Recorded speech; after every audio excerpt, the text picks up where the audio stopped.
વતી આપ સર્વ ખેડૂત મિત્રોનું સ્વાગત કરું છું। ખેડૂત મિત્રો, આજે આપણે થેરાસના ગામના એક પ્રગતિશીલ ખેડૂતના ફિલ્ડ ઉપર ફિલ્ડ વિઝિટ માટે આવ્યા છે કે જેમને બટાકાનું વાવેતર કર્યું છે એલઆર વેરાયટી। આ એલઆર વેરાયટીનું ફિલ્ડ આજે 61 દિવસની આજુબાજુનું ફિલ્ડ છે। એની અંદર આપણે જોઈ શકીએ છીએ કે ટ્યુમરનું સેટિંગ પણ સારું આવ્યું છે, એક સરખા ટ્યુમર પણ છે અને બટાકાની સાઇઝ અને શાઇનિંગ પણ સારી જોવા મળી રહી છે। તો આ ખેડૂત મિત્રએ આઈપીએલ બાયોલોજિકલ કંપનીનું શરૂઆતમાં એટલે જ્યારે વાવેતર કર્યાના 10 થી 15 દિવસ પછી એમને વામ એચડી ડ્રીપની અંદર આપ્યું હતું અને એના પછી એમને 50 દિવસે પોટેશિયા એચડી પણ ચડાવેલું છે। તો ખેડૂત મિત્રથી આપણે જાણીશું કે એમને કેવું રિઝલ્ટ આની અંદર જોવા મળી રહ્યું છે। તો આપણું નામ જણાવજો।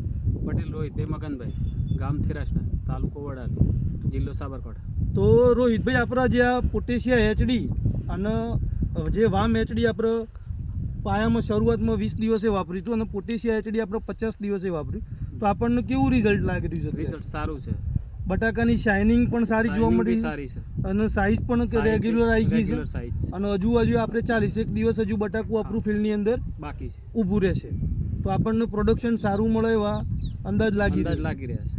તો ખૂબ સરસ। જય હિન્દ, જય ભારત।